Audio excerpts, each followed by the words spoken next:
Imaginez être à une fête. Autour de vous, les gens rient, parlant de la météo ou du dernier match de football.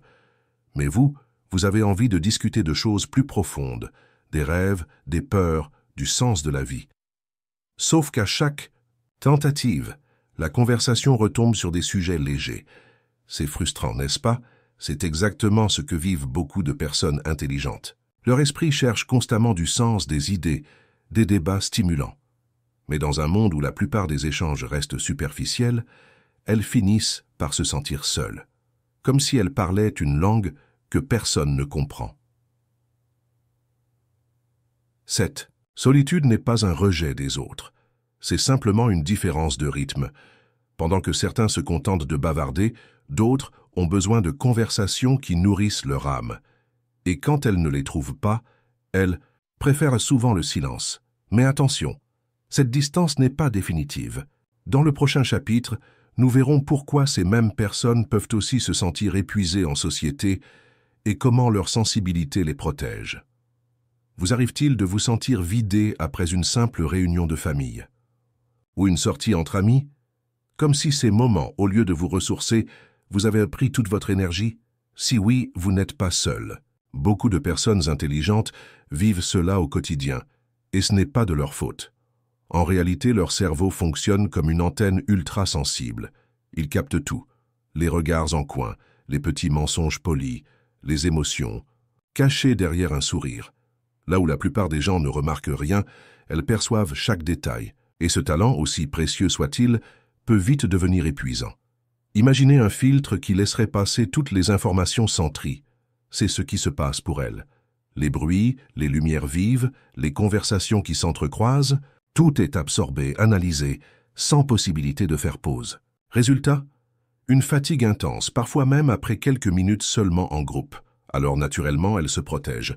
Elles choisissent des rencontres plus calmes ou préfèrent rester chez elles avec un bon livre.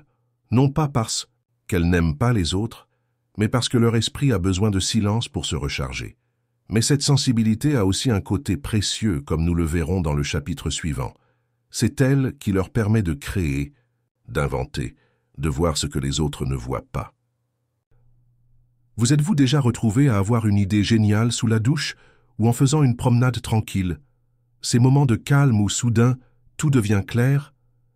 Ce n'est pas un hasard.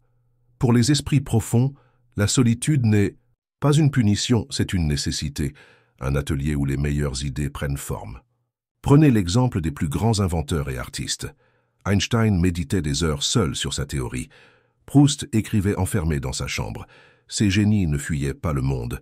Ils s'offraient simplement l'espace nécessaire pour que leur créativité s'épanouisse. Quand le bruit du monde s'éloigne, l'esprit peut enfin respirer. Les connexions inattendues apparaissent. Les problèmes trouvent leur solution. C'est dans ces moments de solitude volontaire que naissent les intuitions les plus brillantes. Bien sûr, cela peut sembler étrange à ceux qui ont peur du silence. Mais pour ceux qui comprennent, c'est comme un jardin secret où l'imagination peut enfin pousser librement. La vraie question n'est pas « pourquoi s'isolent-ils ?», mais plutôt « quelles merveilles vont-ils rapporter de leur retraite ?» Et justement, cette capacité à tirer profit de la solitude nous amène naturellement à notre prochain point. Comment ces personnes parviennent-elles à trouver l'équilibre entre isolement fécond et connexion humaine?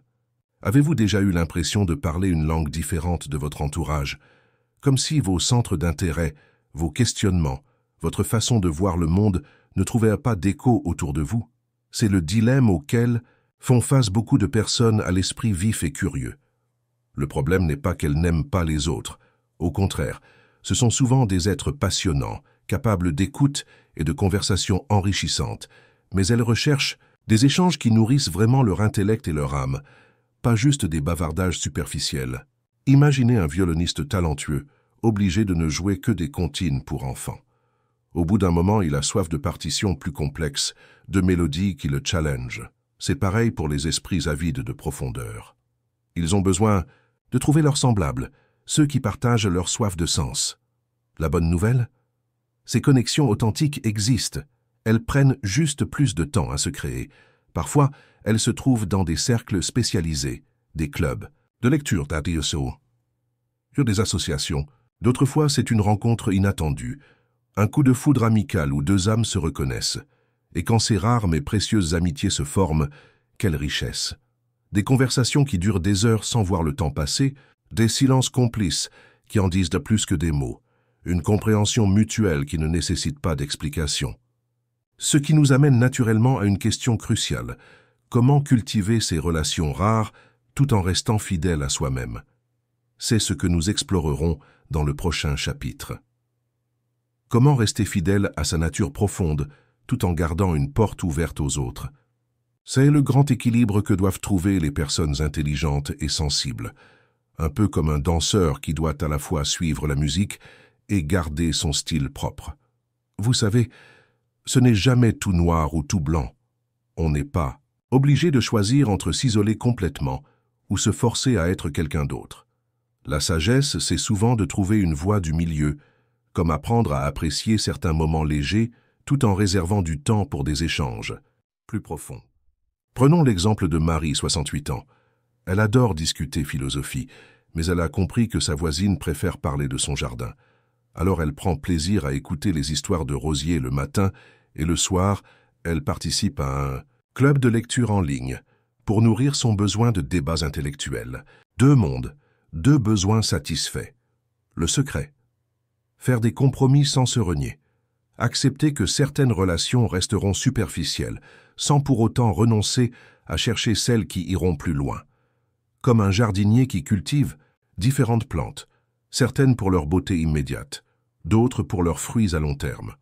Et c'est justement cette acceptation de la complexité humaine qui ouvre la voie à notre dernier chapitre, le plus important de tous. Comment transformer cette solitude, souvent subie, en une richesse volontairement choisie? Et si nous avions tout faux sur la solitude? Et si ce que certains considèrent comme un isolement était en réalité une forme de sagesse? Pour les esprits profonds, apprendre à apprécier sa propre compagnie n'est pas une défaite, c'est une victoire. Regardez les grands arbres dans la forêt. Les plus imposants ne poussent pas en grappes serrées. Ils ont besoin d'espace pour déployer leurs branches et plonger leurs racines. Pourtant, ils ne sont pas moins vivants, moins beaux ou moins utiles que ceux regroupés en bosquet. Votre solitude, comme la leur, peut être le signe de votre envergure. Apprivoiser cette solitude, c'est découvrir qu'on n'a jamais vraiment été seul. On est en compagnie de ses pensées, de ses découvertes, de cette petite voix intérieure qui enfin peut s'exprimer, comme un livre précieux qu'on aurait enfin le temps de lire, ou une musique subtile qu'on pourrait enfin entendre.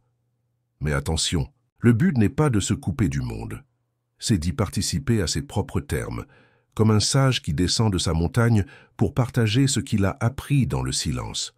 Vos moments de retrait deviennent alors une source dont les autres pourront aussi profiter. Alors oui, vous avez peut-être peu d'amis, mais ceux que vous avez comptent vraiment. Oui, vous passez du temps seul, mais ce temps est précieux. Et maintenant que vous comprenez la valeur de cette solitude, vous pouvez enfin cesser de la subir pour commencer à l'utiliser. Comme le disait si bien le philosophe Sénèque, celui qui s'est retrouvé lui-même ne peut plus rien perdre. Vous voilà désormais plus riche que vous ne l'imaginiez.